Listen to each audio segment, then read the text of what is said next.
Welcome everyone to the Internet Society's APAC Community Day. I'm Sohini Rajiv. I'm the Community Engagement Manager for Asia Pacific. And we are very excited to have all of you here to celebrate the incredible work of our community and explore how we can build further on our successes and find meaningful opportunities for collaboration. Before we begin this event, I would like to share a few housekeeping notes for today. Interpretation is available in French and Spanish. Let me just, oh, sorry. Interpretation, sorry, I'm just trying to share my screen.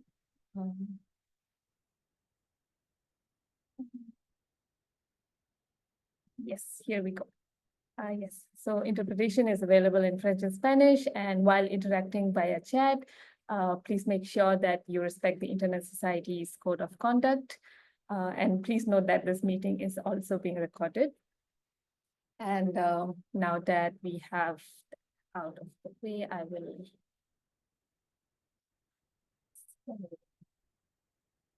This is our housekeeping notes, and then we can start with our day.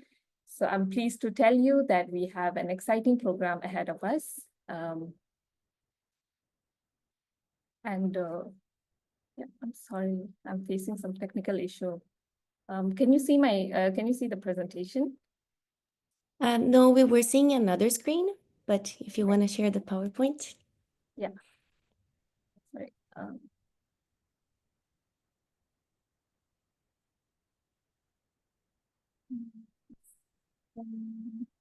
Sorry about this. Yeah. I'll begin. Yes. Can you see that now? Yes. Yes. Okay. So I'm sorry. Can you maximize maybe your screen? And in the bottom, there's a little present note, and then I think it will be easier for us to see. Yeah. Okay. Yes, that's better. Thank you. Thank you, Raquel. So this is what we have.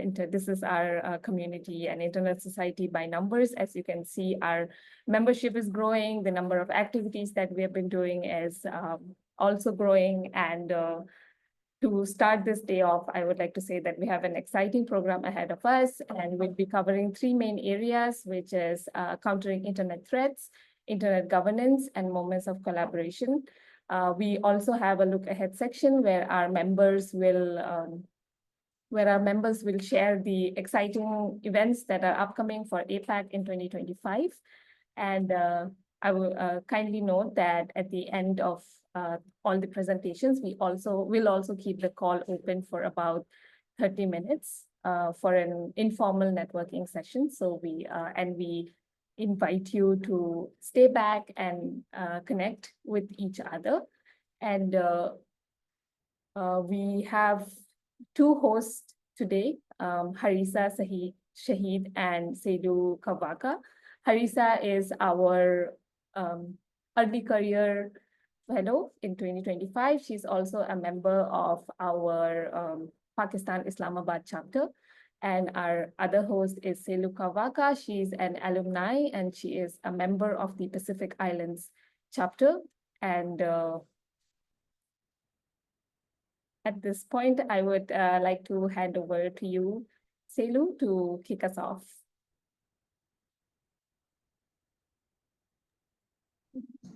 Thank you, Sohini.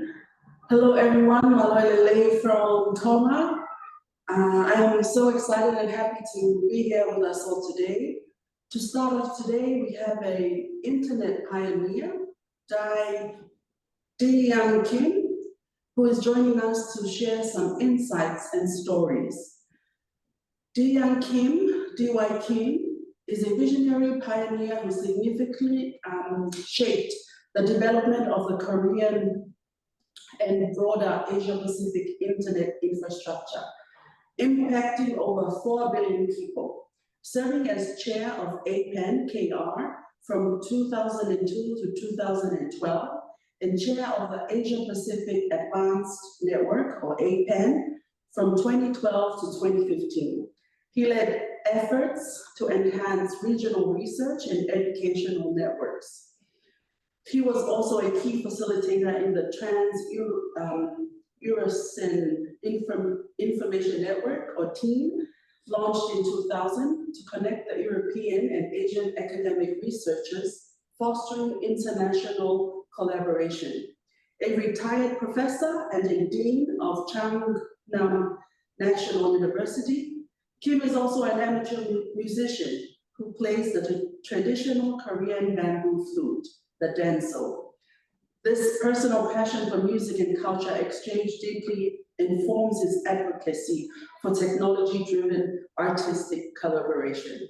While swimming, baking, and writing history books at a mountainside home in South Korea, he continues to foster the fusion of internet technology and performs arts, envisioning future virtual and metaverse performances that unite artists and audience worldwide.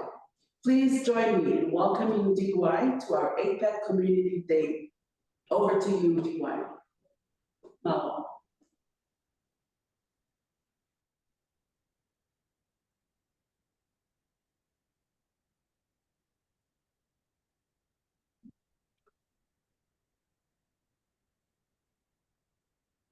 DY, are you still with us? Also, I take the screen? Okay. Thank you.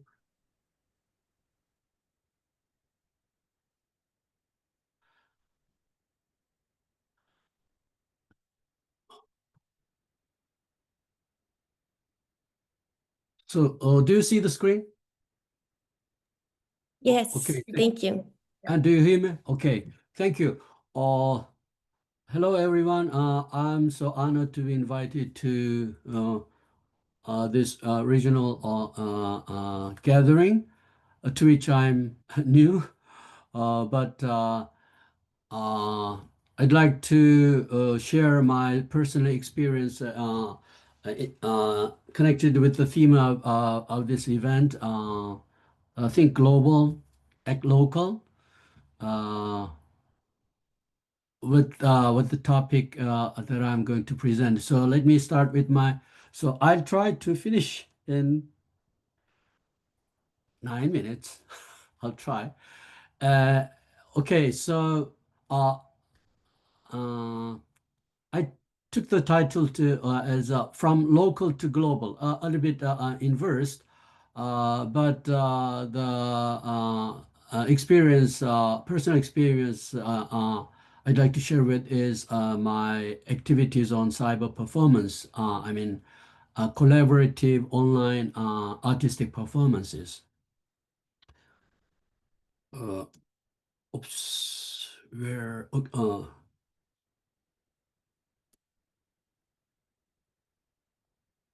Okay.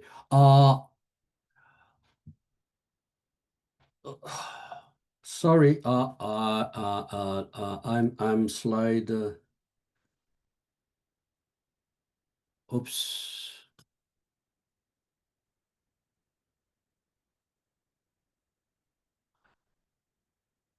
I think I'm getting old. Okay. Okay. Both sides now. Well, by which I mean everything has both sides. So is the internet. And so generally, so internet benefits humankind, yet it becomes a little bit, in some sense, dangerous to our society. For example, the security is serious, and fake news, very bad. Actually, even in Korea, there were some instances, some victims of this fake news, including harassment. Innocent number of innocent people kill themselves, and so there is dark side, and also although AI is so high up these days, I think it also has two sides. With AI, you can make even worse fake news or things like that. But everything has this 80-20 rule, which is maybe roughly 80% is positive, but for everything there are 20% or I mean small part which should be a negative effect, but still it depends on us how we promote the positive aspect of anything, including internet. So we shouldn't be discouraged. From local to global, so I like to mean some local experience brought to the global world through my personal experience. I personally I'm a person very much interested in performing arts, especially like everyone would, my country's traditional performing arts, using music, I mean vocal, instrumental, and dance. I was a maniac of the Beatles, just everyone was back then. And this Beatles, I think is, well, can I say it's a great example of local to global. Local, a small district in Liverpool, in England.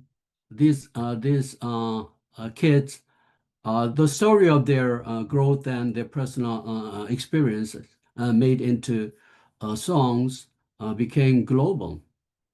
So nothing. So in that sense, I'd like to, because I'm proud of our Korean traditional arts. I just wanted to let world know this. So for that, because I want to make it global one, I look for global collaborators. Mm. So I studied cyber performance, by which it is meant that it means collaborative artistic performance live, online, on the internet. It should be multi-site, so it should so physically the performers, singers, dancers, or instrument players are distributed at least at two sites, but for better for more a professional one, three or more sites. So it's a distributed. And it's real time. Real time. It's I'm not interested in the other technology techniques like recording every pieces, and you edit the whole file to stream. But I want it to be real time. But technically, because we are separated so far on the globe, it cannot be synchronized at all points. So usually, although there are multi-sites, one site is picked as a main venue, and at least at this main venue site, all the media, voice, video, should be synchronized to make meaningful artistic performance. And then the synchronized file, synchronized stream would be broadcast to the whole world so that everyone on the internet could enjoy that. But this should be real time. So why do you do that? Because we usually already you enjoy a lot of artistic performance on the internet, recorded or so fancy. But what's the value for that? So, but everyone can be connected remotely live on the internet. Why not for performing artists?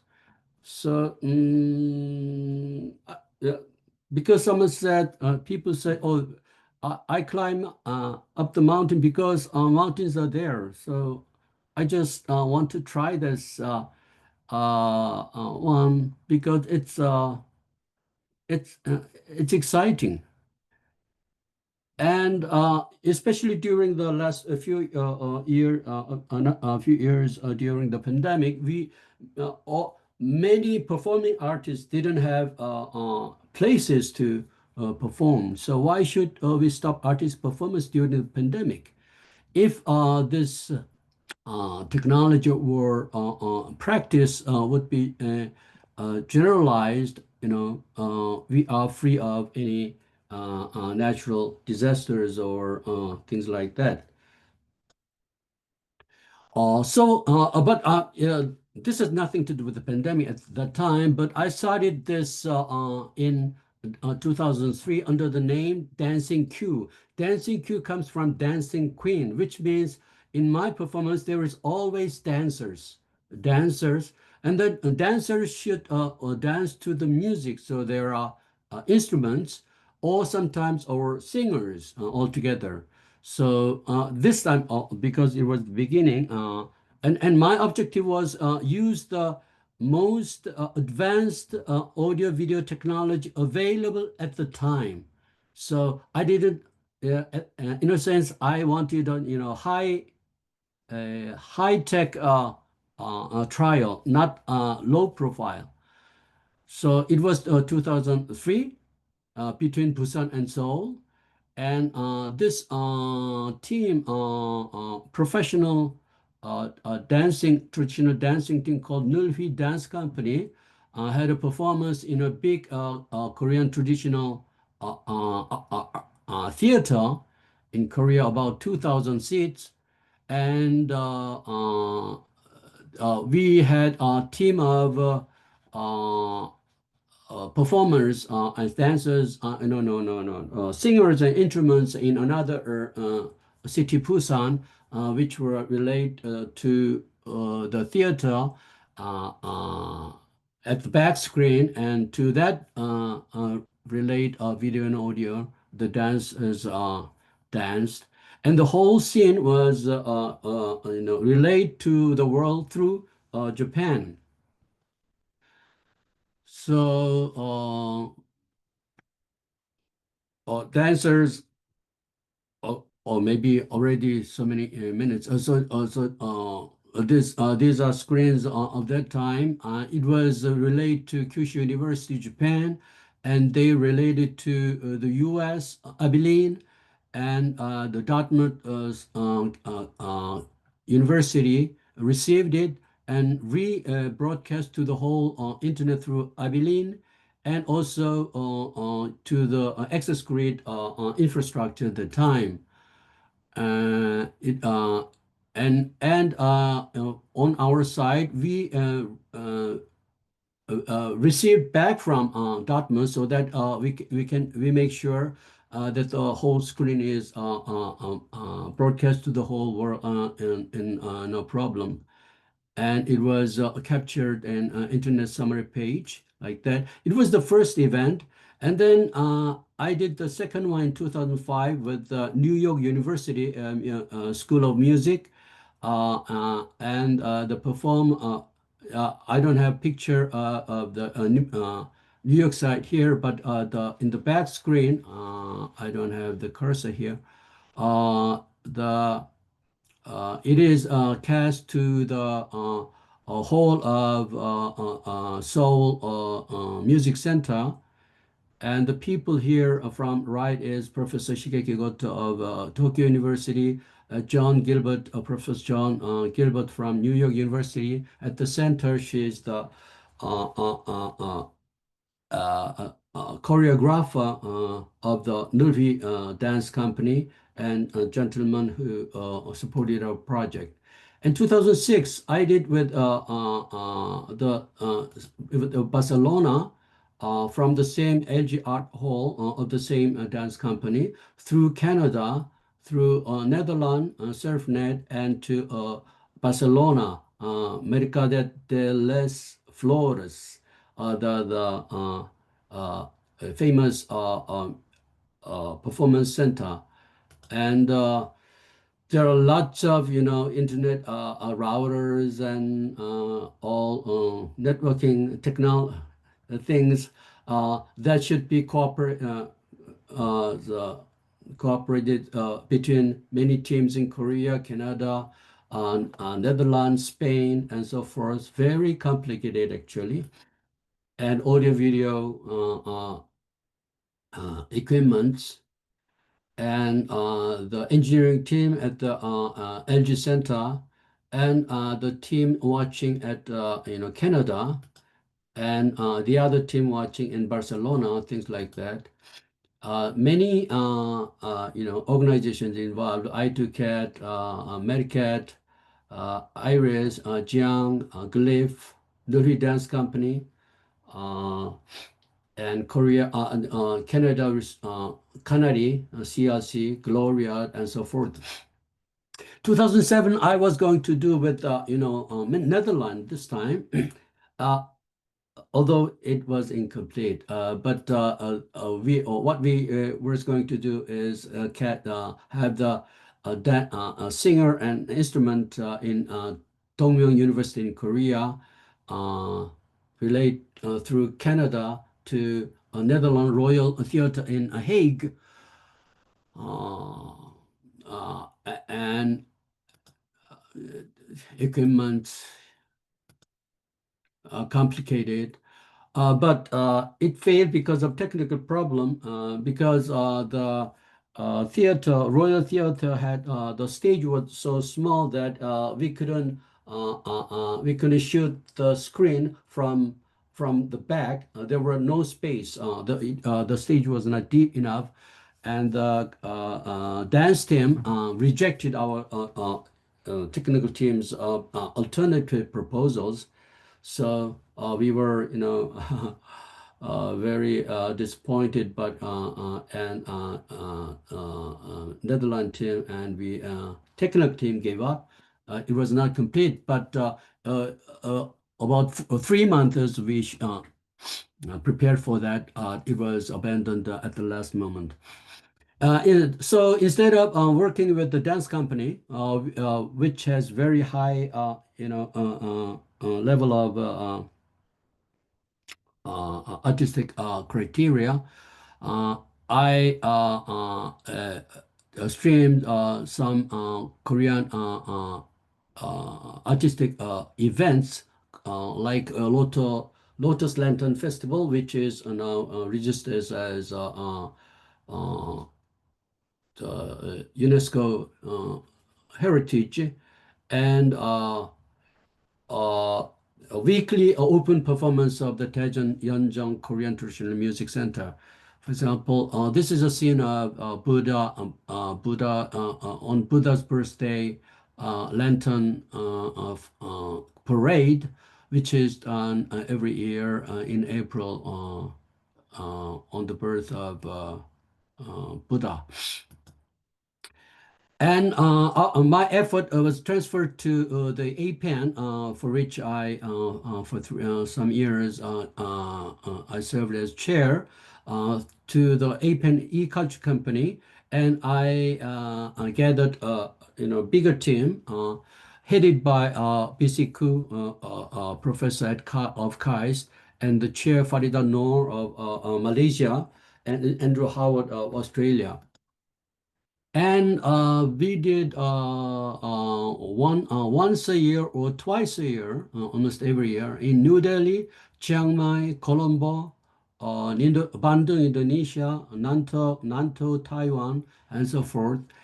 And where there were a professional dancing team, the event was coded as DQ 12, 13, 14, 19, like that. Otherwise, it is themed under a different name. So the difference is whether there's a dancing team or not. And so the whole series of event included many countries, like India, Barcelona, Spain, Salvador, Brazil, Chiang Mai, Thai, Colombo, Sri Lanka, and Prague, Czechoslovakia, Barcelona, Salvador again.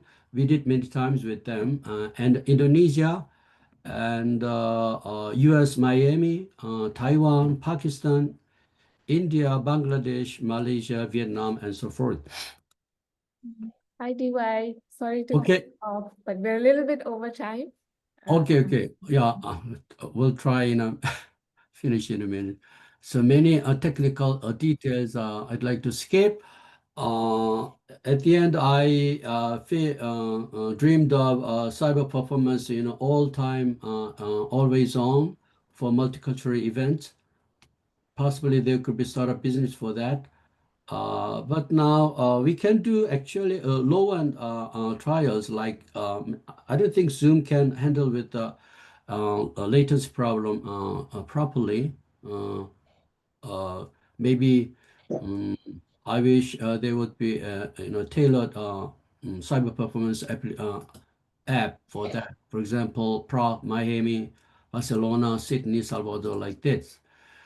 So, local to global. So, I mean, the most local, like, Korean traditional performance is a very local one, but the most local is can be become the most global. So, think global, act local. So, can be interchanged with like think local and act global. So, bring out your local inspiration to the world, and the world will live as one. Okay, thank you. That's my talk. I'm sorry for long talk. Thank you. No worries. Thank you so much, DY. And I'm sure everyone enjoyed all the technical details and the depth that you went into. Now I'll hand over to Selu for the next segment. Thank you. Thank you. Thank you very much, DY, for your presentation and information from local to global cyber performance. That was awesome. And thank you for kickstarting our community with that cyber performance. We want to take this moment to recognize our organization members. A special thank you to Platinum members, Future Wave Technologies, Identity Digital, RIPE NCC, and our organization members in the APAC region. Thank you, Internet Initiative Japan, IIJ, SearchNet, .Asia, Ethnic, Internet New Zealand, INZ, Japan Internet Society, JPNIC, Japan Register Services, JPRS, KISA, NTT, and White Project. Our work wouldn't be possible without your support, so thank you very much. As a member of the Internet Society Alumni Network, I'm excited at how this network is growing. Currently, we have almost 400 alumni from over 100 countries who work every day to keep the internet open, globally connected, secure, and trustworthy. This year, we have launched the Alumni Legal Forum, a quarterly space for lawyers, legal students, and the internet law enthusiasts to exchange insights on legal challenges and opportunities worldwide. Our alumni also participated at the Global IGF in Riyadh, where 27% of accepted sessions were led by Internet Society alumni. This year, Internet Society has expanded the number of fellowships to 7. 3 new programs were added, and the Community Fellowship, the NDSS Fellowship, and the Peering Fellowship. These fellowships will be These fellowships will help develop active community members into strong advocates of the internet. And NDSS peering contribute knowledge and skills to technical communities. I encourage you to always check the Internet Society website, Shaping Future of the Internet, and apply when the program that suits you is available. So therefore, check out the Internet Society website and apply when you can. Next, I would like to invite my co-host, Harissa Shahid, to take you through some of the key highlights of our chapters in the APEC region. Over to you, Harissa. Thank you so much, Selu. Am I audible? Can you please confirm once again? Yes, thank you. Yes. Okay, that's great. So, hello everyone. I'm Harisa Shahid and I'm excited to be here today. This segment will showcase a selection of chapter events and activities organized in the past and earlier this year.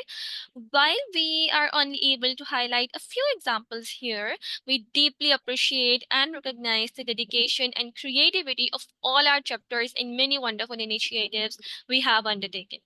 To start off our spotlight on our chapters, I'd like to go back to some of the most pressing internet-related issues in the region that was raised by DY and highlight how our chapters have been actively addressing internet threats and building resilience in the region.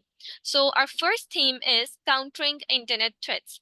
In today's digital world, internet threats are evolving rapidly, and I've been an information security engineer, have witnessed them uh, on daily basis, from cyber attacks and data breaches to misinformation and privacy violations. Our chapters have been at the forefront, empowering communities and institutions to defend against these threats. So, starting off with the chapters, I have some highlights from the Taiwan chapter.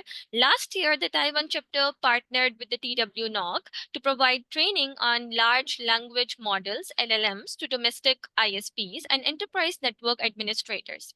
These sessions introduced LLM capabilities and explored their application in network management, helping technical professionals and understand and ensure emerging AI technologies. Here, I would like to invite our chapter representatives to share more about how we are countering internet threats locally.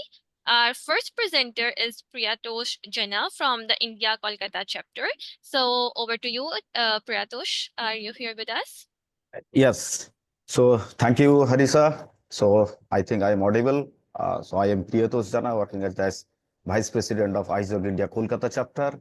So as we are running over the time, so I would like to just precisely mention few of our success. So in the past, as we reflect in our journey, so I would like to briefly highlight the success of our hybrid cyber safety and cyber security workshop. So usually this workshop focused on countering internet threats, engaging over 7,000 of Bangla Sahitya Kendra operators, which is under the government of West Bengal. And the sessions covered by the key topics such as personal data protection, safe browsing, password security, phishing awareness, data encryption, and the VPN use. So equipping grassroots levels operators with practical strategies to ensure internet resilience and security in public service delivery. So turning to the Kolkata chapter's core focus, our efforts firmly anchored in strengthening the internet sphere by building capacity and resilience across multiple points. Presently, we are actively promoting IETF standards among the youth, encouraging their participation in global internet forum and technical communities. So this is not only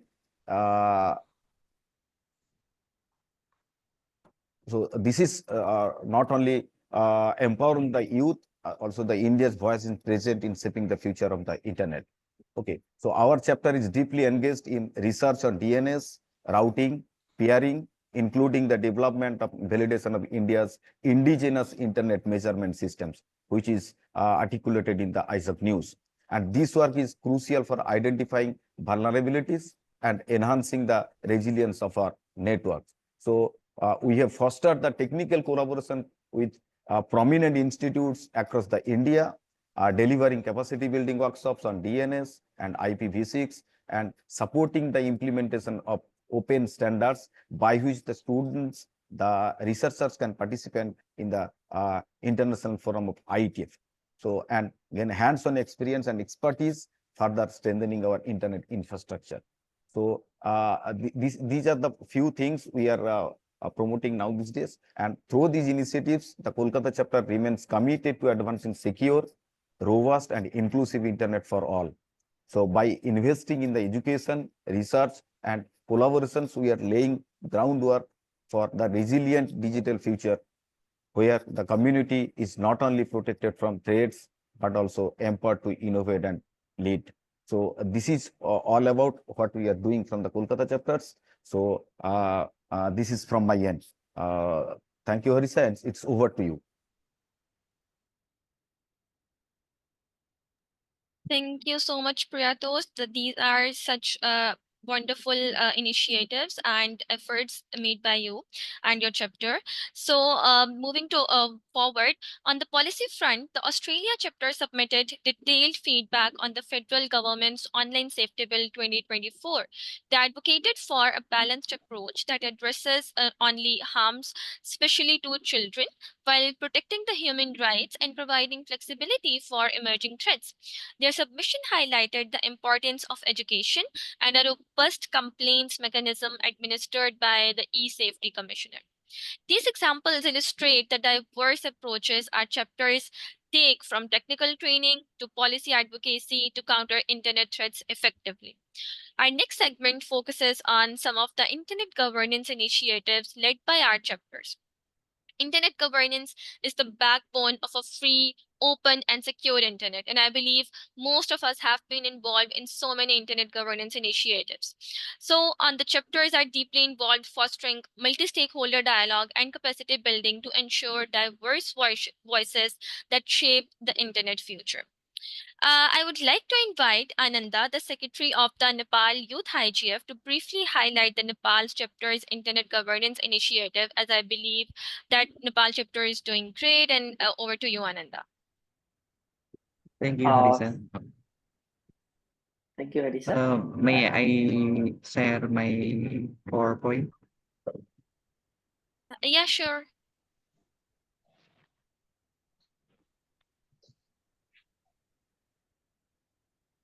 I think as per the sequence by you, it's Ananda next and then you.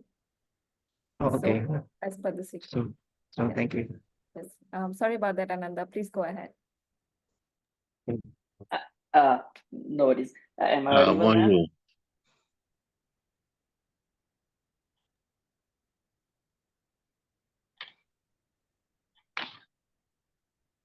Hello, everyone. Thank you, Harisa. So before the presentation starts, thank you for introducing myself. I think there are the small here. I'm actually co-founder and chair of Youth IGF Nepal and secretary for the Indian Society Youth Standing Group. So yes, both of these are youth initiatives. One that is more focused on Nepal, and then another is the global community, global representation of the young people within the society ecosystem. So I think we are having another presentation on the slide.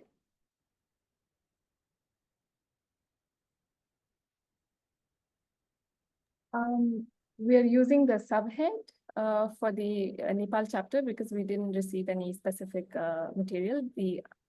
So we're going. Okay, no problem. So let me just go through whatever we have been doing in terms of youth engagement from Internet Society Nepal chapter, and what are the activities that we are working, especially in regards to youth engagement. So when we co-founded Youth IGF Nepal back in 2022, there was not Internet Society presence in Nepal.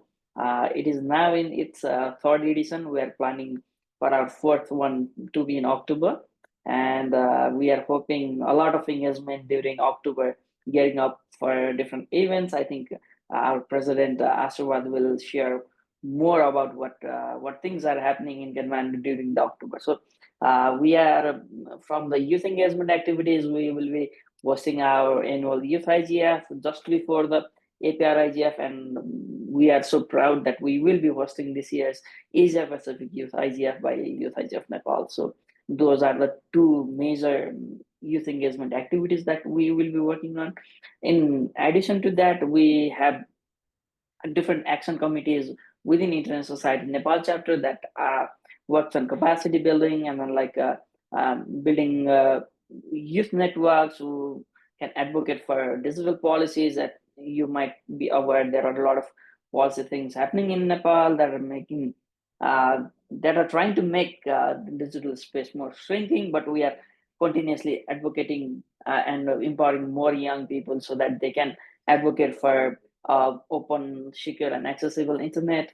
Apart from that, we are also preparing for a youth social event during the Asia Pacific Regional IGF. Those are the basic things that we do. And from these 3 years of engagement, we have a robust youth internet governance community in Nepal. I also see few people who have supported us, who are part of our team in today's call. I think our vice chair is also on this call. Sanjana, you can introduce yourself in the chat. So these are the communities that we are building. If you name Youth IGF Nepal, when we brought in, sorry, the International Society Nepal chapter. So now International Society Nepal chapter is hosting Youth IGF on its second year, and we continue to our commitment towards building this kind of youth initiatives throughout the chapter's tenure. So over to you, Harisab. I'm open for discussions, and if you are coming to Nepal for youth engagement during October, let me know, or my team, we can assist you. Thank you. Thank you so much for the opportunity. Thank you so much, Ananda. That was amazing. And Nepal is having a lot of events this year. It's going to be an amazing year for Nepal, I believe.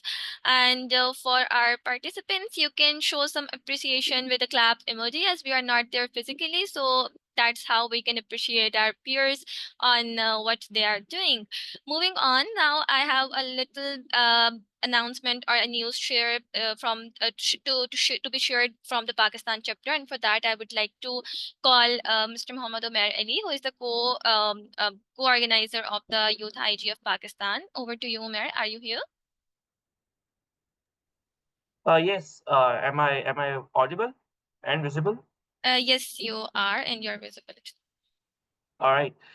Hello, everyone. Good morning from Pakistan. I hope the event has been going smooth. It's always good to connect with the community members. So thank you so much, Harsa, for having me here. It's quite early in the morning, but yes, thank you for having me. Uh, a quick update or a news from the Pakistani side is that earlier this week we received our registration confirmation from the IGF Secretariat for the Youth IGF Pakistan. And so, a quick update, a quick introduction of myself would be that my name is Umer Ali. I come from Pakistan, have been in the internet governance space for the last 4 to 5 years, and have been working for the Youth IG of Pakistan along with Harisa and some other colleagues for the last 1.5 year now. And currently, I serve on the Online Safety Special Interest Group of the Internet Society as a board director.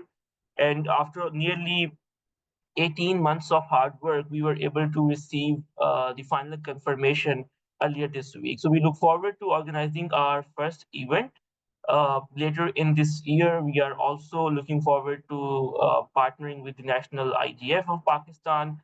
And yeah, so we're really fingers crossed there, and I'm really looking forward to that.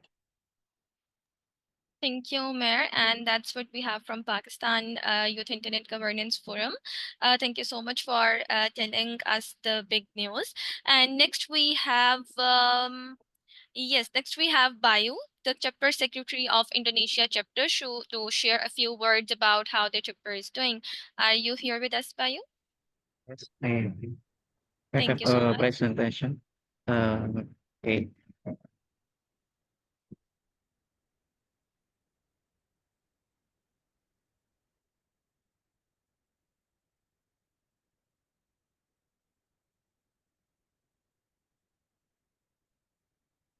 Assalamualaikum warahmatullahi wabarakatuh.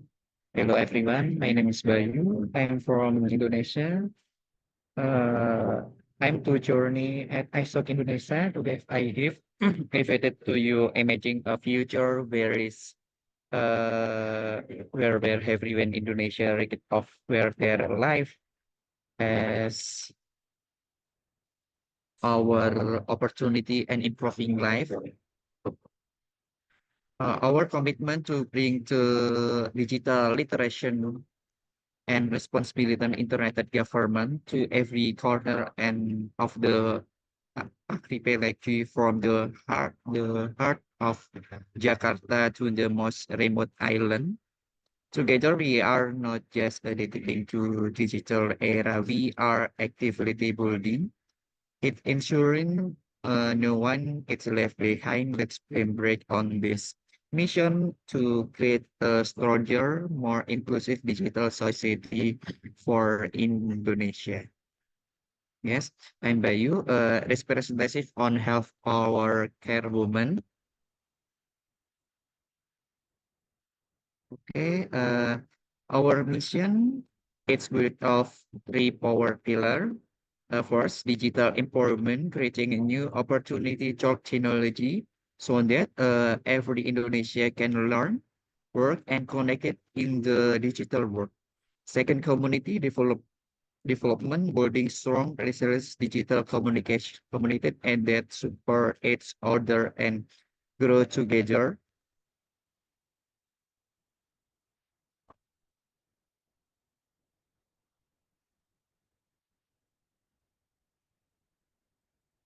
Okay, I'm so sorry. This is a look on your our mission.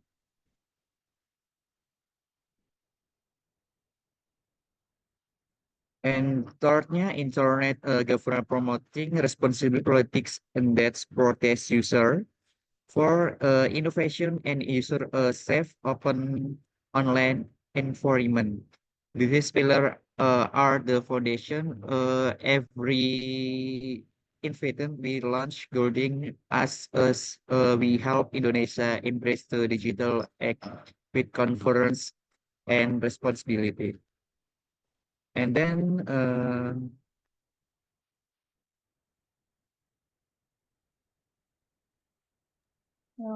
Sorry, Bayu, for cutting you off. okay. We have allocated 5 minutes, like because we have a Okay. lot of representation from each from most of our chapters. So can you please keep it short and keep it to like the key messages that you want to share? Okay. Yeah, thank you. Okay, thank you. This is 2025. I will for small medium enterprise and work young be connected with digital natives, you Indonesian, and for entrepreneur with disabilitation with combine inclusive technology. And then ini in digital literacy initiation student audit self interacting digital and digital touring. This is a program 2025 in years. And then anti-hoax campaign. This is pre-election analysis and efforts completed. And then in Indonesia, Indonesia Trade Government Forum ID will to 30 fellows from favorite universities and 2 second hosts participated ID register. A supported I can be cans. This is to 2025 and headline is Indiga dynamics and then I skip. Okay. Nah, this is when vision in 2025 expanding Indiga Eiga boarding region, increasing fellowship, inclusion partnership, and international connection. This is a vision in my Indonesia Jakarta capture. Okay, this is making in the world exhibition. This 2025 location, specification, and engagement. Nah, this is a young focus strategy in Indonesia Jakarta capture. This is one ada university study, hack study, your professional and professional entrepreneur. Habitus in IDSIG in Indonesia 2025. Okay, thank you very much. Sohini. Thank you, Bayu. Thank- If you could share your presentation with us, we can, if Okay. with your permission, we can share it with the larger group, and then they'll have more information regarding the Indonesia chapter's initiatives. Yeah. Okay, thanks. Thank you, Bayo. Over to you, Harisa. Thank you. Yeah, thank you so much, Bayo. And next we have Sarai Tevita, Chapter President of the Pacific Island Chapter. Sarai, over to you. Are you here?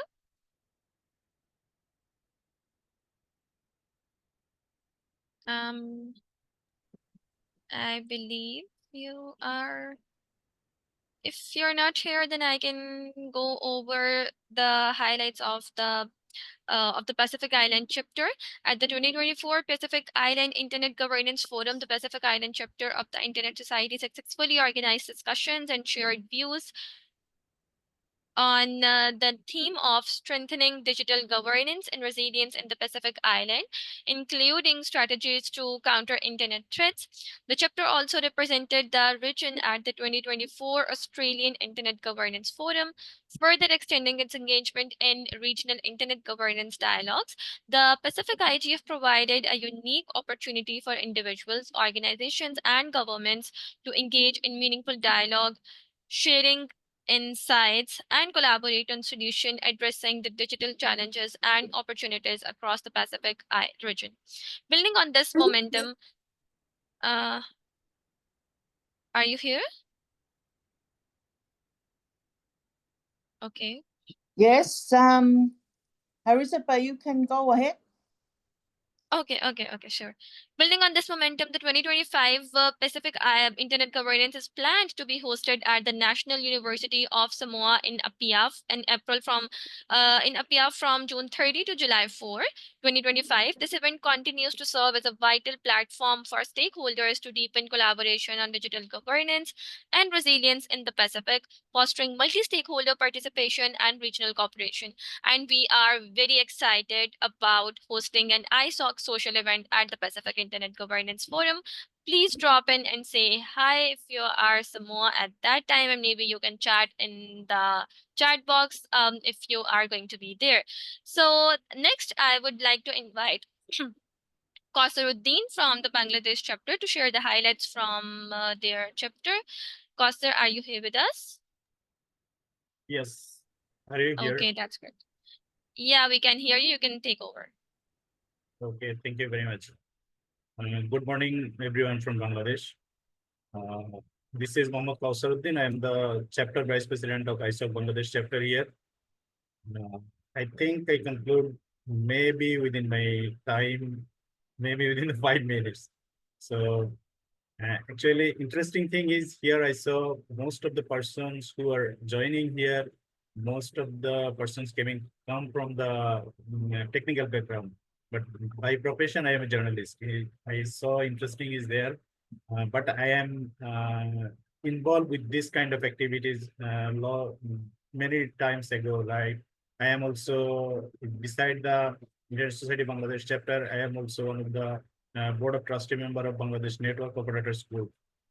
In Bangladesh, we have a technical community, like a technical journalist community, Technology Media Guild Bangladesh. Now I am the president of this chapter. I talk this because I saw if you are not coming from the technical background, still you can chance to involve with this kind of international organizations. That's why I told it. Now I go to in Bangladesh chapter activities. Recent activities, we have lots of activities in recent years. So I just here give one examples in this year. In within this year, maybe in the February 2025, we signed an MOU with Bangladesh Internet Governance Forum. So ISOC and Bangladesh Internet Governance Forum have officially signed a memorandum of understanding MOU to strengthen collaboration on internet governance, digital development, and emerging technologies in Bangladesh. Within this MOU, we recently did last month, maybe April 15th, we did an UA day with collaboration with our BTRC, Bangladesh Telecommunication Regulatory Commission, ICANN, and some other organizations. Interesting thing is there, if you go in internetsociety.org.bd, you find in our website.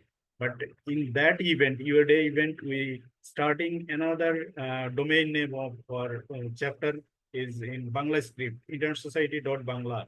So now you can get our chapter address in there also. So I try to inform you some of our future activities in this year, like we also participated in the upcoming BDNOC in this month, maybe 2021 to 24 May 2025. So the Intersociety Bangladesh chapter participated in BDNOC 19 events. We want to go and cybersecurity awareness training for the journalists in the mid-July 2025. And we have planned to organize a workshop on 5G adaptation for Bangladesh, insights from the global experience. It may be happen in October 2025. So this is from our chapter. So I think we can share more in the later when if any Q&A session is there. So over to you, Arisa. Thank you so much, Kauser. So moving on, this year in which artificial intelligence has rapidly transformed the digital landscape and brought new challenges and opportunities to the forefront of internet governance, the Hong Kong chapter was instrumental in leading this discussion locally. Themed The Future of Creativity, Exploring Copyrights in AI Creation.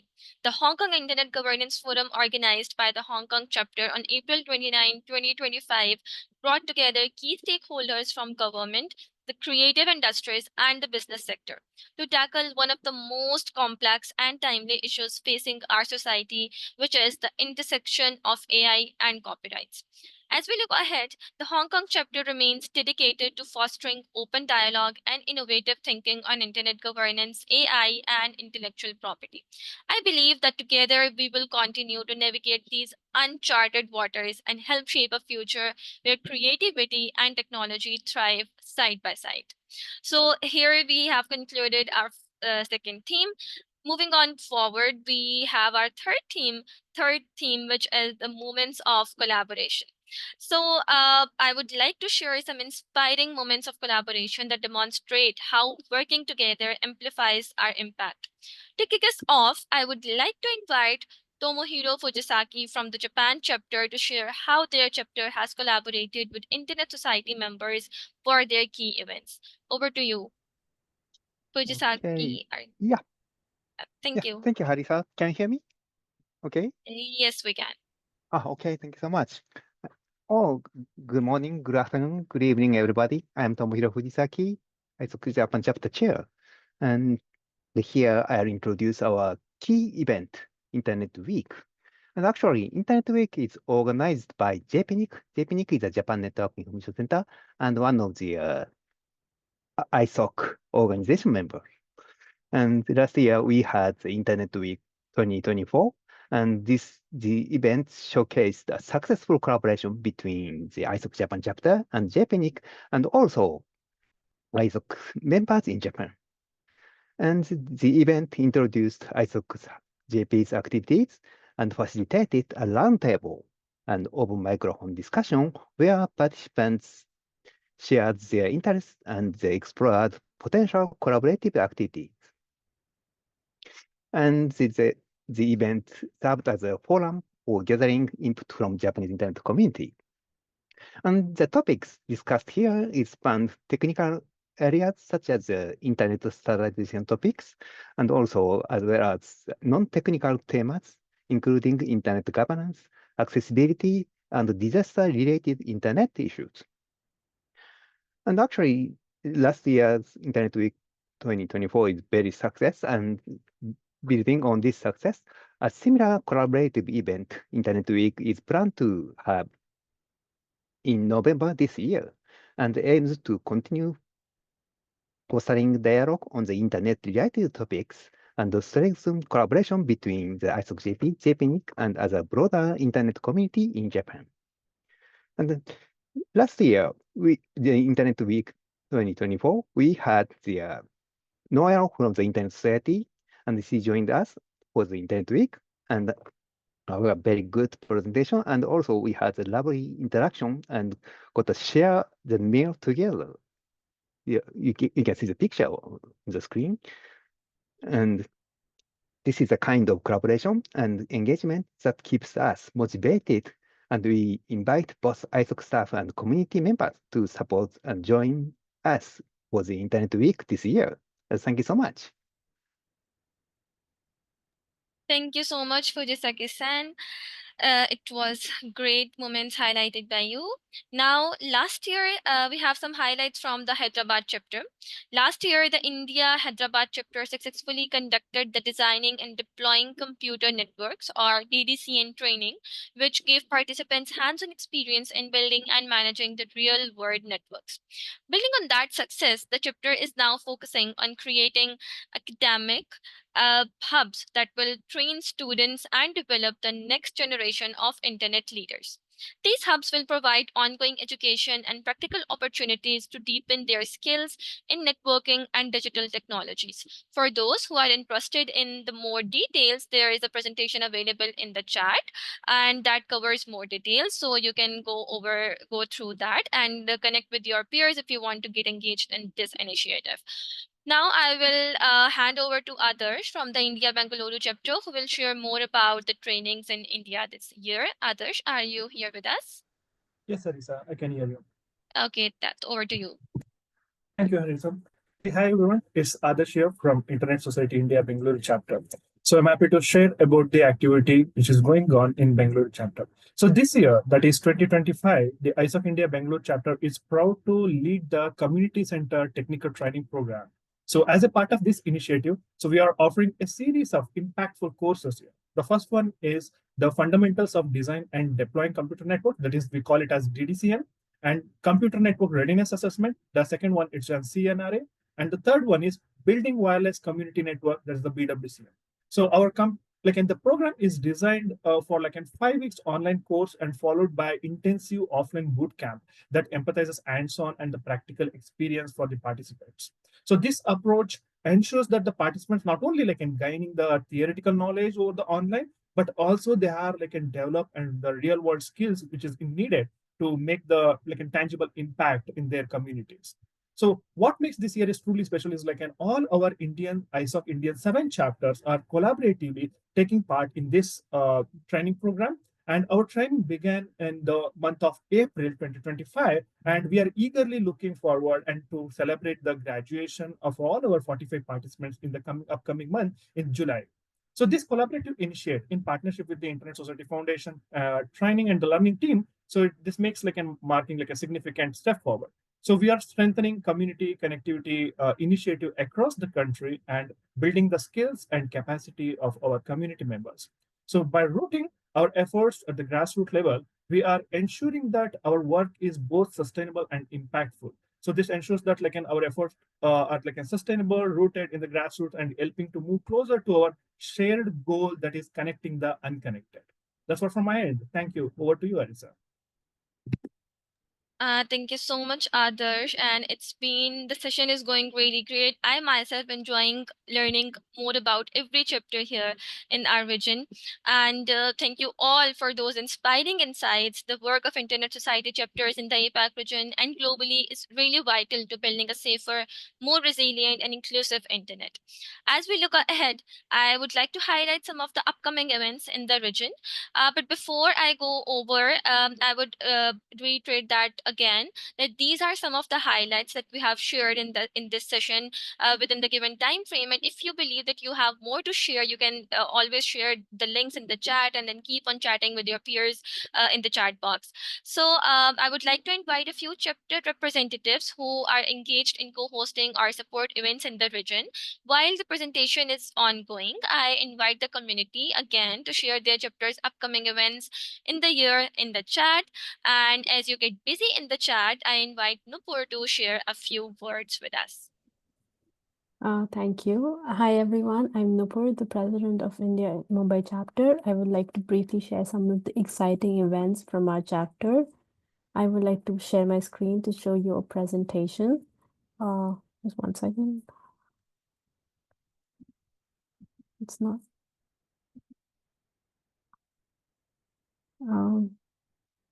It's not letting me somehow.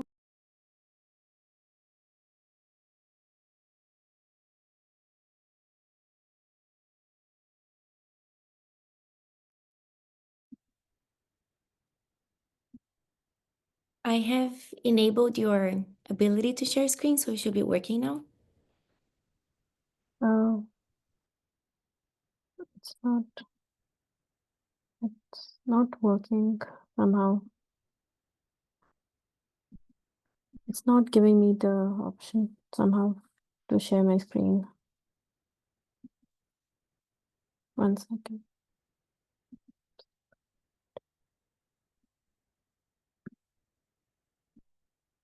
No. Okay, I don't know. I'm sorry. Oh, okay. I can see it. Can you see it? Yeah, we Yes. can. Thank God. Okay. So anyway, so so welcome to our presentation. So let's see what ISOC India Mumbai is doing. We're shaping the future of the internet. So our vision is improve, preserve, and create. We have executed over 100 events and impacted 50,000 lives, and we have 20 plus publications. So we just a brief comment about our leadership team. We're the only chapter in the world who are who have been led by all women, and all this is me, but you can skip this because we don't have the time. And in the past as well, we have all leaders who have been women except our founding president. We have 100 plus active volunteers, and we have covered a lot of countries and volunteers outside of Mumbai as well. We have a lot of awareness activities that we have done over the past many years. You can see some of them. Then we hosted INSIG in 2020, and we have participated in INSIG uh, like since the inception of it. Sorry to cut you, Nupur. Your screen is not visible now. Oh, can you not see it? Yeah, there's a loading button. I Oh, think if it's okay if you can minimize it or maybe not in the slideshow mode. okay. I can't see my screen. Can you see it? No, we can't. That's so strange. Okay, I'm sorry for the technical difficulty. Can you see it now? No. I think you can carry on like this. Okay, yeah, sure. Yeah, 1 second. Okay. I don't know. Something strange is happening. Anyway, so yeah, 1 second. Let me see if I can. Okay. So yeah, we've participated in INSIG. Yeah, so we've participated in international events like IPERALO, AI Cannot Montreal, etc. We have our flagship publication of the newsletter we called Heterotopia. It's a newsletter where we come up with this different topics and different themes, and we explore the range of topics. And our latest one is coming on space and tech, hopefully in this month. We have a lot of online events that we do every month, basically. We had one with wind and surf recently. We have we have a lot of them. And we also started the ICANN's mentorship series just because Mumbai chapter is playing a vital role in because ICANN 85 is coming up in Mumbai, so we have actually started actively participating by from uh, getting expert mentors and past fellows uh, to to get our volunteers ready. And and yeah, and also we are also uh, playing a role in the incoming the 10th edition of INSIC from September 18 to 21.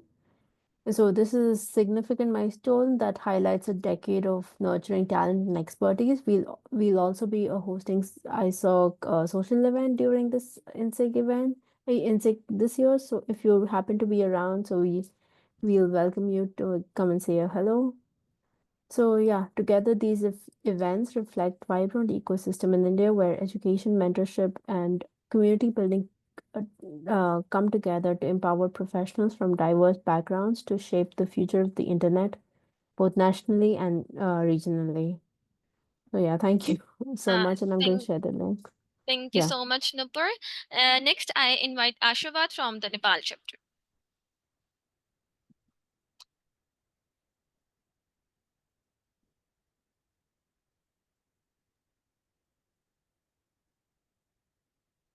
Ashwat, are you here with us? Yes, I'm here. I forgot to unmute Okay. myself and kind of turn on my video as well. Hi, everyone. This is Ashrat. You must probably now hear me properly and see me as well.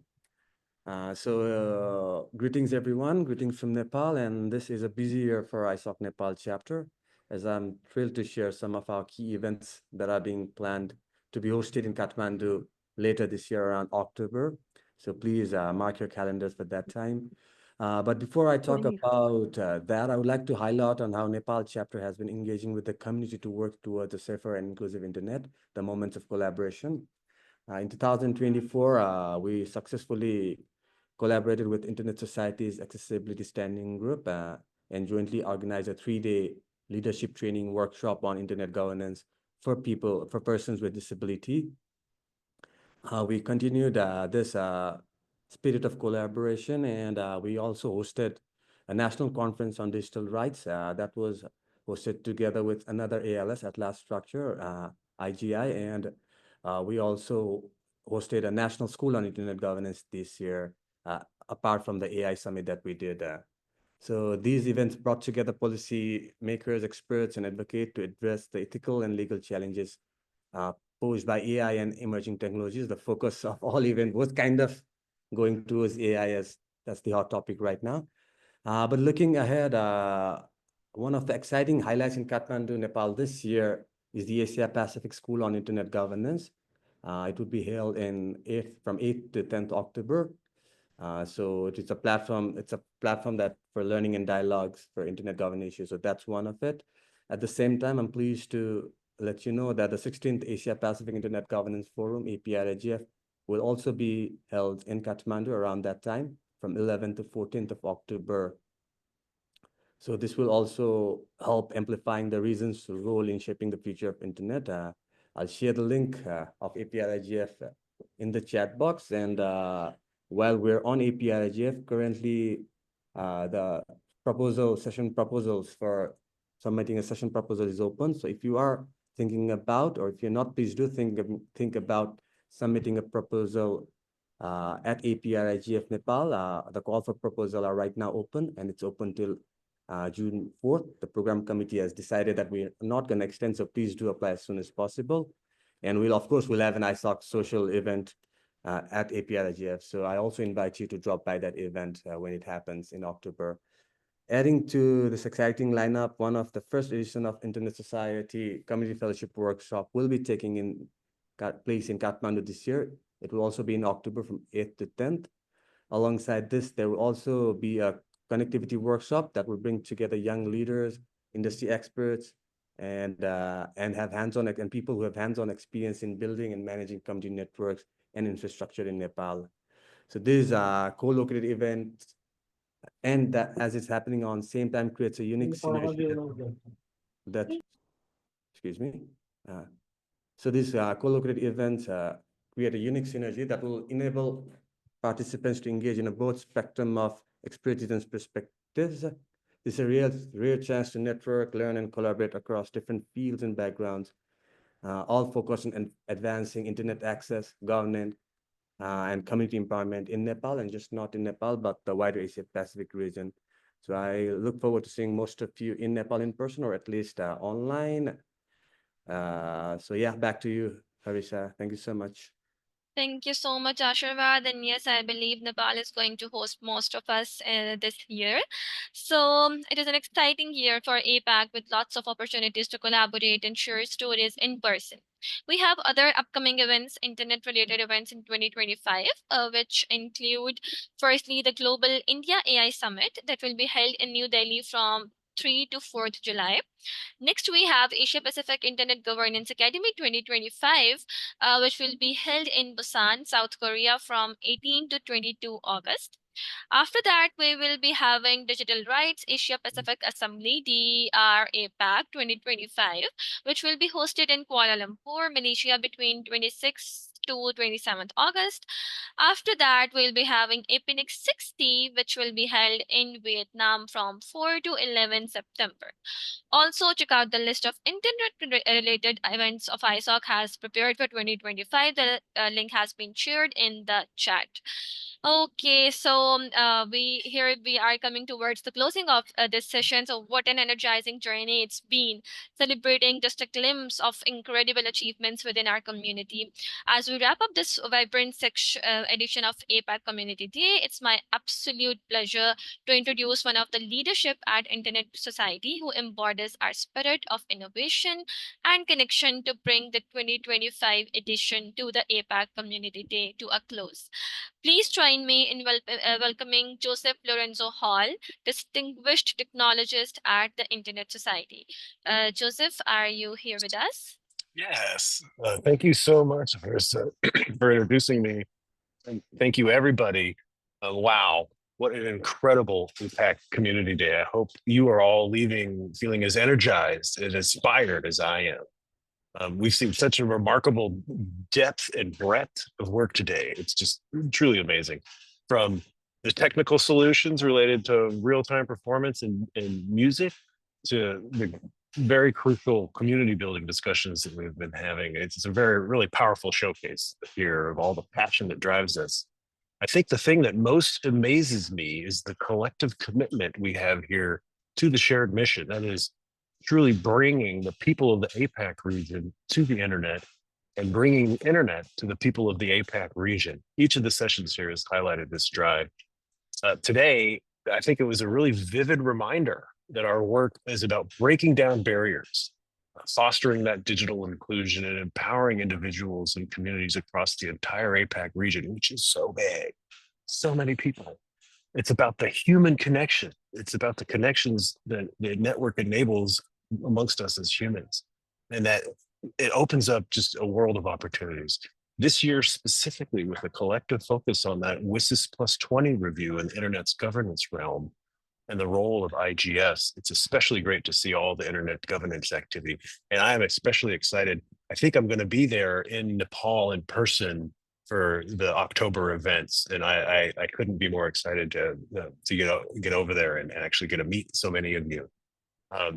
The collaborations that we've seen today have really sparked all the knowledge here, and this will share and fuel all the collective efforts moving forward. And it really takes an army, a village, to do the things that we're doing here. So I want to just end with a big thank you to everyone who made today a success. Arissa and Selu, thank you so much. Each of you that spoke, the organizers, partners, and especially to all of you on the call for the active participation. The chat was just a rich testament to how many wonderful people we have here. So in closing, let's take this incredible momentum and continue to innovate and champion an open, accessible internet for everyone. I hope to see many of you in Nepal and work on making sure that the voice of the APAC region is reflected in not only in Internet Society's work, but in how the world needs to change to better adapt to the systems we're building. Thank you. I wish you all very safe journeys online and offline, filled with new ideas. Thank you so much. Thank you so much, Joseph. And now I'll hand over to Sohini. Thank you, Harissa, and thank you so much, everyone. It's been a wonderful journey collaborating with all of you, making this event happen. It would not have been possible without our amazing community members. I'm sorry that some of the segments had to be a little rushed. Maybe we need to explore having longer community day calls, or maybe we can also propose storytelling sessions for our region. If that is something that you're interested in, please get in touch and we will make it happen. And these activities were just a fraction of what our amazing community members do. all our activities that were conducted. I think in 2024, we had over 1,200 activities that were conducted by our chapters. The report can be found in the chat. I think my teammates shared it. And this year, we're also working on making our community more visible. And we highlight this through our community snapshots that's shared every month. And please keep sharing them throughout the year, and we'll make sure that we include you in our community snapshots and share it with our members and colleagues. And with this, we are at the end of our APAC Community Day 2025. And thank you all so much for your contribution and participation. And now we open the call for an open networking session. So take pictures. We will not be moderating. This is just for us to chat and maybe ask questions about what was shared during the call, and then just talk with each other. So over to everyone here now. Thank you. Sohini, take pictures. Okay. Yeah, a group picture. Yes, I will do that. Turn on your cameras, everyone. Yes, turn on your cameras, please.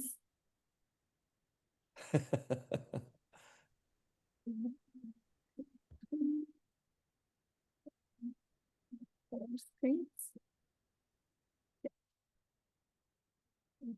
Take this. Turn on your cameras, please. I'm taking the picture.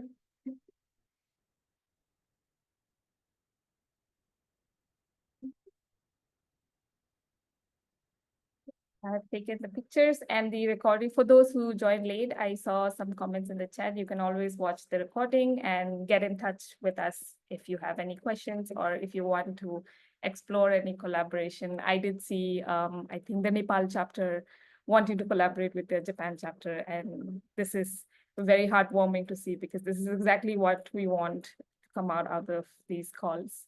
So thank you. Oh, over to you. I'll stop talking now. Yeah.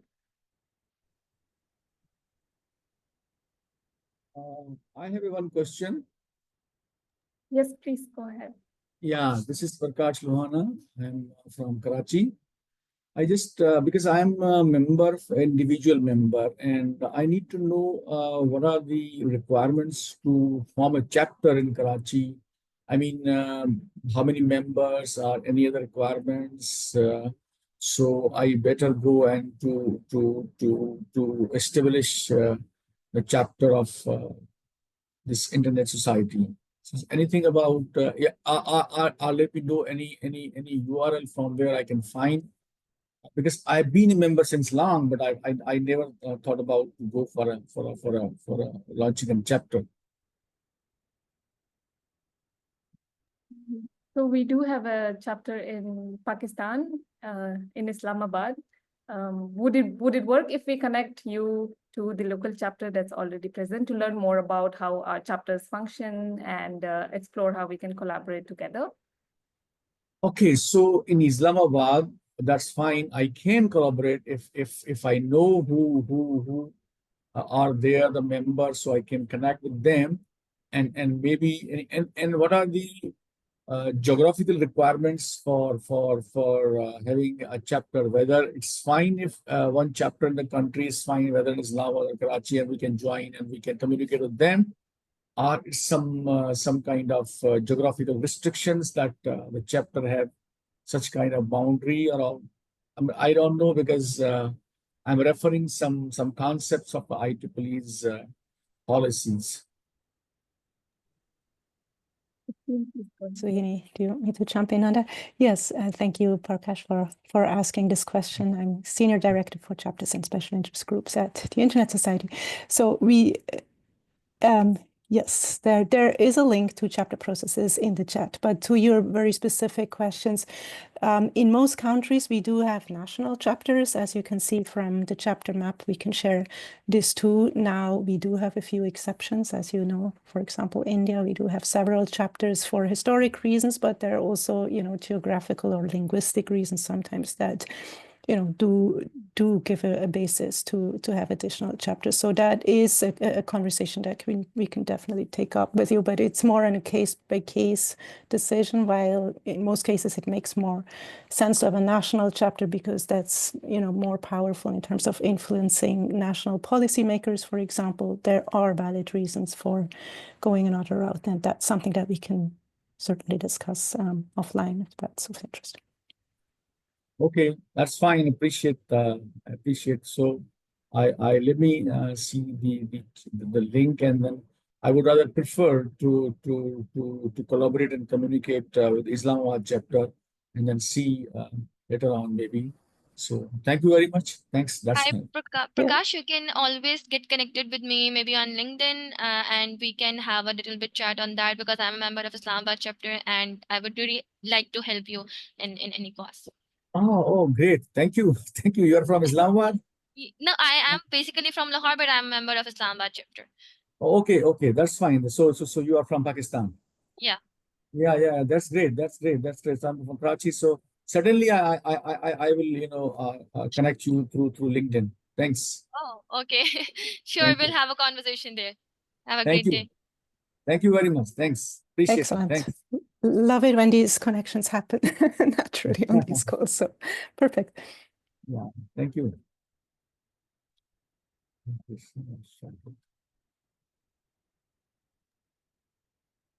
anyone have any Okay, so questions? can I ask some? Yes, please go ahead. Yes. Okay. No, this is Kausar from Bangladesh for record. Actually, I want to know when Day Young Kim present his presentation, that time he little about the fake news. So is there any training or anything in the internet society to detect the fake news or to work with the fake news information? Is there anything in the ISOC domain? Number one. Number two, I have want to know another thing from the, especially maybe there is some chapter leader from India here. They have some registration problem in the in India before we in several session we learned from them there is some registration issue in the for the ISO chapters. Is it already still it is exist or it is somehow you can did the registration for the Indian chapters? Just I want to know. Okay. Christine, would you like to take that as well? Yes, and thank you for the question. So there are contexts in which it is more challenging to register locally as an NGO than in others, but we do have a requirement for chapters to be locally registered NGO type. Now we can discuss what exactly that format is to meet the needs, but it's typically NGO type entities that we ask our chapters to register locally. Now in India in particular, especially for receiving funds from outside of India, there are additional national requirements. There is a requirement to have something called an FCRA license. I'm not sure if that is what you're referring to.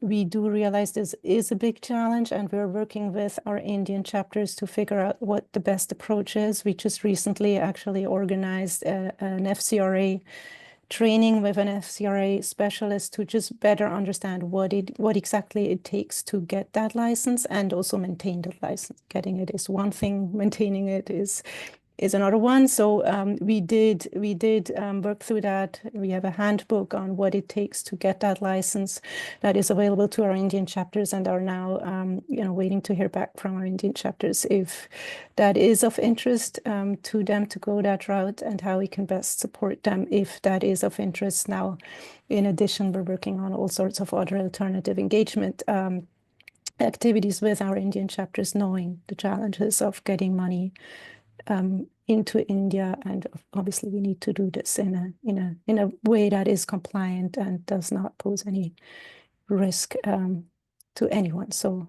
I'm not sure if that answers your question, but I assume you're referring to the FCRA challenge in India.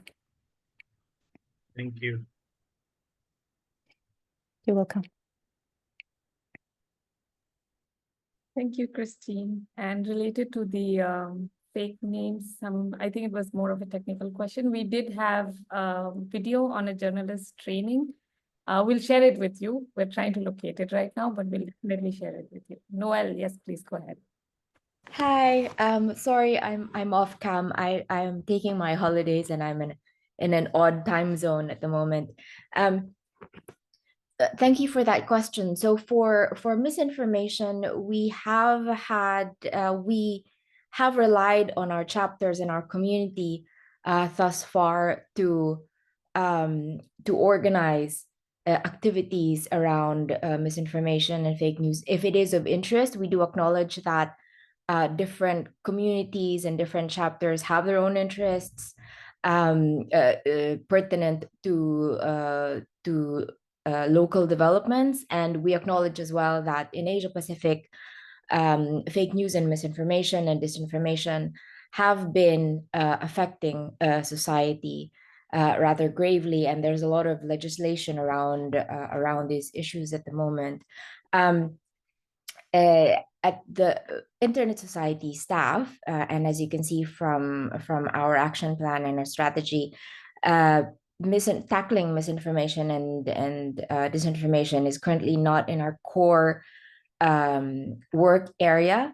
And part of that is also because given the range of expertise and our focus areas in the Internet Society, we acknowledge that and we recognize that there are a lot more other organizations that are much more capable of tackling in tackling rather fake news and misinformation, and that our resources are really best positioned to focus on the areas that we know best. That said, we do support our community in pursuing activities related to this because we know that it is important for our community. As an example, for the Australia IGF last year, I did participate in a panel on misinformation and disinformation. So if you do have activities that are related to this or that try to tackle this because you know that this is important for many of our community members, please do also feel free to reach out to us, and we are happy to be involved in any way we can. And we are also happy to connect you with other community members and chapters who are doing the same thing.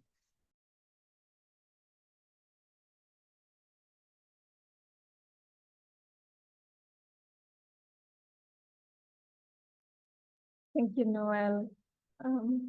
Would anyone please feel free to jump in, because this is not a formal meeting, but it's just a space for us to chat. So please go ahead. I would just like to say that we find that topic compelling right now. The filtering, the bias, the algorithmic bias, the application of AI to our information networks, sort of the content flow over the internet once you have access, and how that's obviously managed. So thank you for bringing that up. I just think it's really important from my point of view. And I'm in Honolulu, Hawaii right now. So thank you. And I guess I'm just curious because we talk about sort of protecting internet access, and I think other countries probably have a lot more experience that folks in the US are now appreciating, because we're going to have to find our own way around this kind of scenario where we can't trust our own networks. So that's just a topic of interest, I'll say. Thanks. Thank you, Sean. Yeah, thank you for sharing. And if others want to jump in, I mean, these calls are also here to make connections and find, common topics of interest between community representatives and members. So feel free to reach out to us. We can put you in touch with Sean or directly here. At the same time, Sean, thank you so much for your efforts there with Bert in reforming the Hawaii chapter. Truly appreciate it.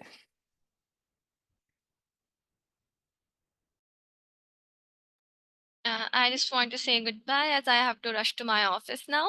So it was really great hosting this session and meeting some of them who I have already met at at the IGF and some other events. And I hope that with some of you I'll meet soon in this year or maybe in the coming years as well. So goodbye from my side and hope you have a great day ahead. Thank you so much, Harisa, and have a good rest of the day. Thank you, Sohini. Thank you. Thank you, everyone. Aloha. Aloha. Thank you. Thank you. Actually, Thank you very much. Thank you very much.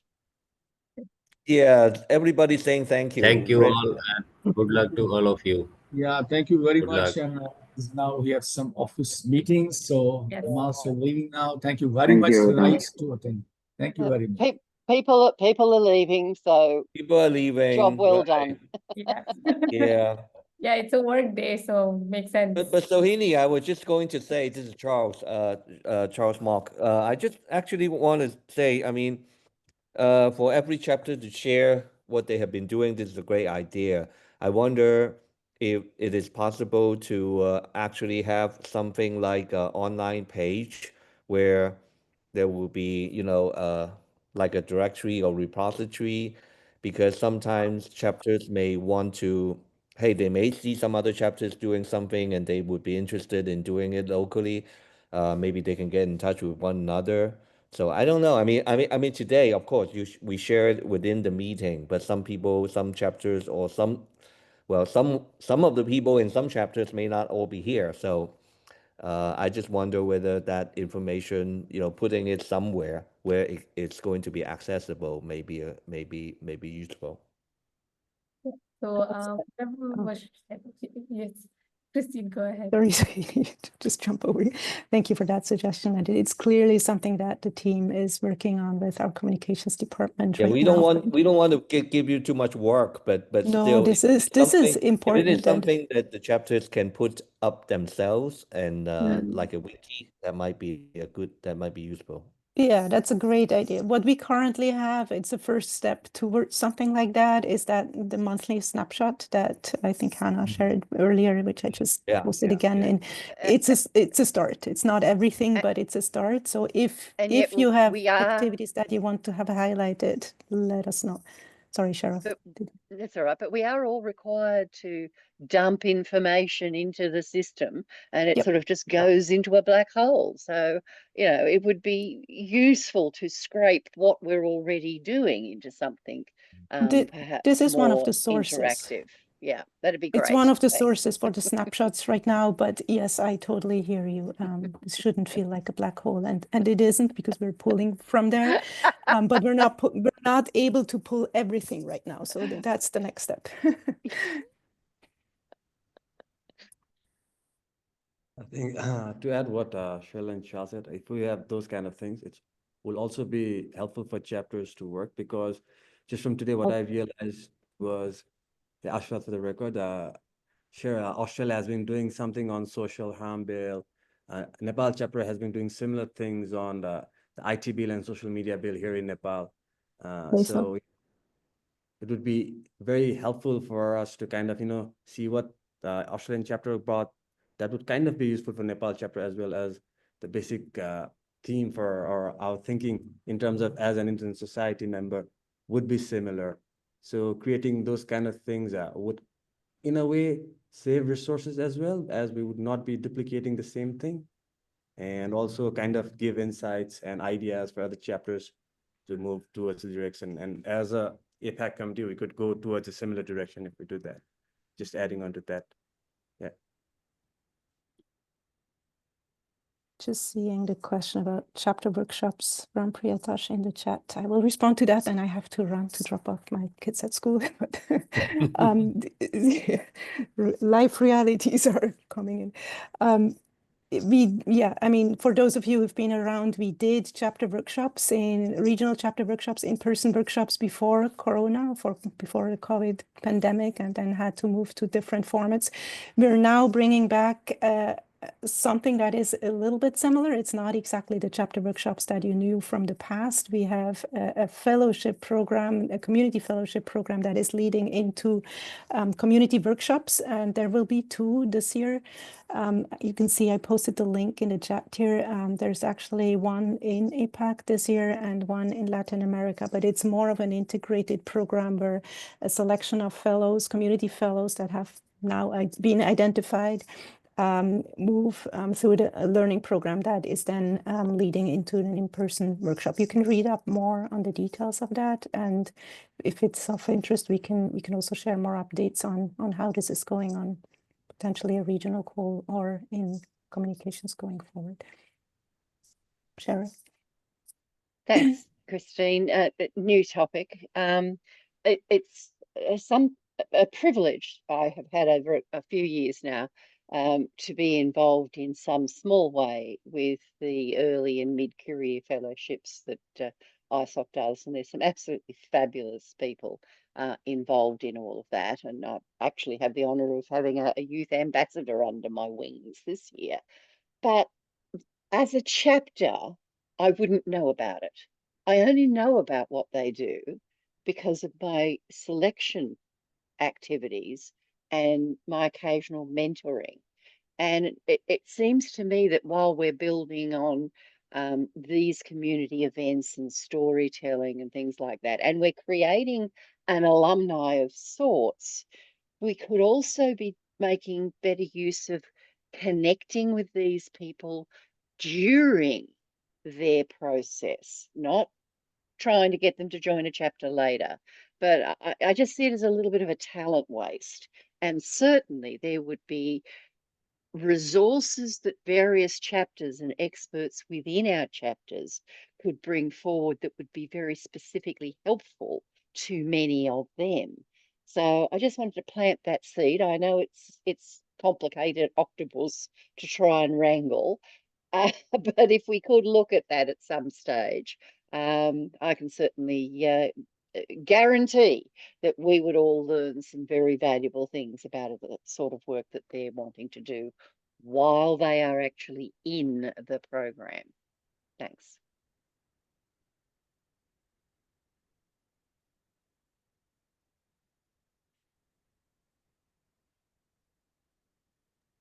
Christine had to drop off, but Oh yeah, I'm used to her running away from me. It's all right.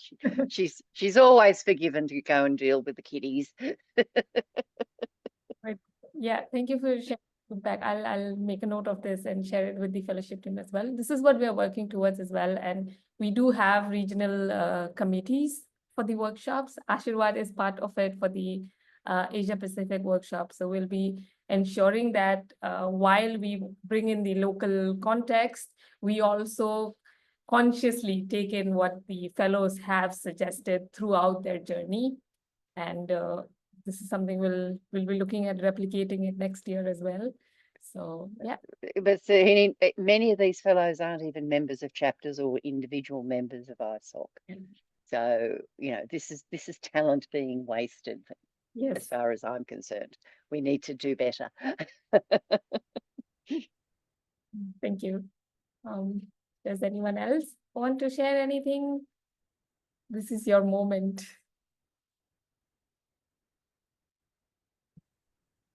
Oh, sure. Yeah, I just want to say this has been a great event. I'm Sami Arugi. I'm in Pacific Northwest. That is good to tune in and hear what other people are doing, and really amazing ideas to see how we are building our communities, right? Impactful solutions being built by people volunteering. And I would agree with the person who just spoke last week. You know, a lot of talent is out there. It's just probably not being utilized as we should. And I think there's a lot of learning for me. I do work in cybersecurity too, so seeing all these connections, I think it just helps us to build even a stronger community that we can utilize to share knowledge across various domains. Thanks for the good job. Thank you, Samuel, and thank you for joining us today. Adarsh? Yeah, thank you, Sohini. So hey, hi everyone, Hadish here for the record. So one thing is like, and each chapters from the Asia Pacific are doing lot many things. So you are all expertise in different ways.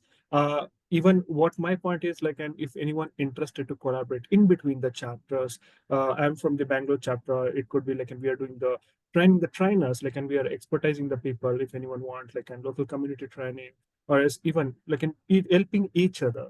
So that's especially if anyone interested, we can happy to collaborate, because previously I used to drive the rural development special interest group of the ISA. So we used to have lot many collaboration crossover in between the chapters, in between the special interest group. So this is really a wonderful thing. If we can collaborate each other, instead of always looking towards the ISA global, we can collaborate and we can do the things much more in between the chapters, in between the special interest group and the chapters as well. That's what my point. And it's a wonderful thing. Lot many chapters are doing really amazing work. Thank you for all the stuff. Thank you. Thank you, Adarsh. Yes, we definitely are excited for more collaboration between chapters, and not just chapters, but also our special interest groups, our org members. Like we did share a little bit today, but we would definitely want it to happen on a much larger scale. So if you're, please share your specific interests with me from today, whatever was shared. If something was of specific interest to you, just let us know and we'll make sure that these collaborations are fostered.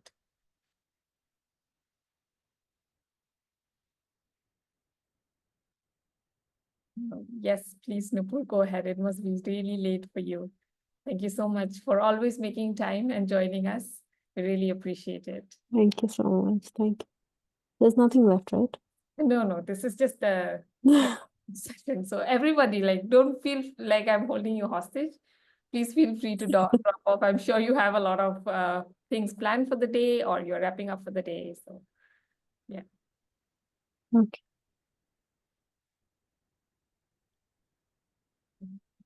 Would anyone like to share any last thoughts? If you don't mind, I will just jump in again on something I was listening to earlier, and I was tempted to pop something into chat. There's one of those times I can't find the email I wanted to put in a link. Cheryl Langdon from the Australian chapter, just going back to the interest that was being shown on how we can trust in information, fake news, etc. It is of interest. But I think we could also perhaps look to some of our sister entities and organisations for work they are doing. There's been a couple of false starts over the years. I keep a watching brief on this stuff. A couple of false starts over the years. IEEE had a group I was in, and there was another with the W3C group. And only recently, in the last couple of months, those false starts are sort of blended together and are trying to kickstart themselves off again.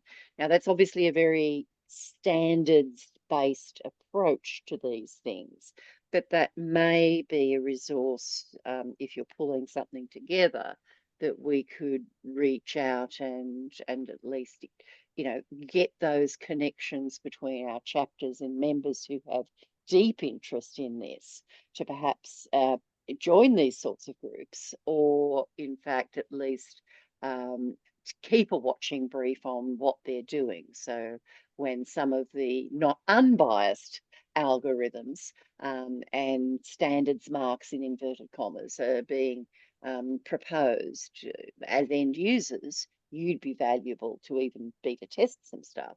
But rather than try and do it all ourselves, there are sister organisations which are deeply entrenched into this stuff, and we should probably use our personal connections to bring some of it together if needs be.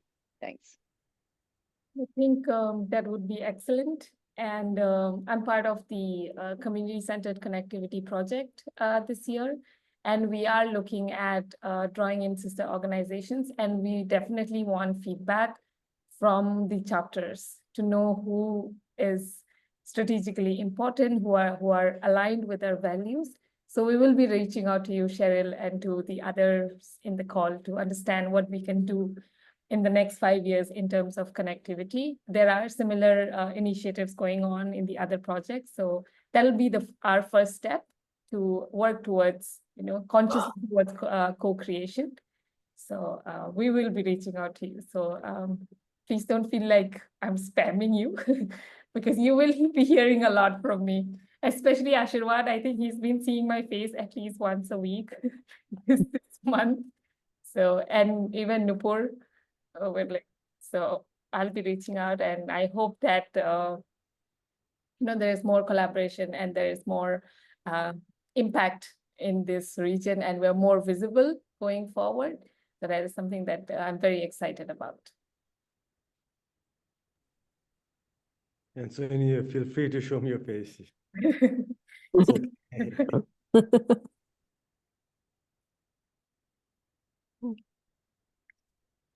So I will, I'll let you all go then, if there is nothing else. Charles, if you would like to say anything in closing, we would love to hear from you because you're one of our superstar. You're on mute. No, not at all. Not. But yeah, it's great to see everybody, and I think the format of sharing is great, and maybe we can also in the future think of more visual that will be more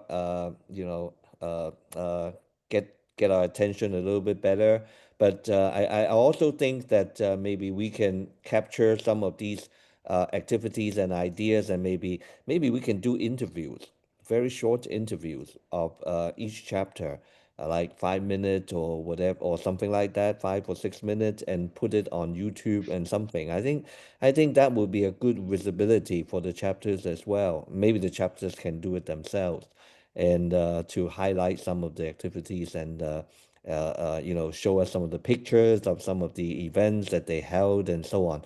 I think there's a lot of ideas that chapters can share and learn from each other, and also try to replicate some good successes in one country or one region to another. So and Asia is difficult sometimes because it's so big, and many countries are separated not only by by borders, but actually also by oceans and so on. So it's difficult sometimes. But I think uh, we with many of the AP organization, AP style organizations, I think there's been a good tradition of working together.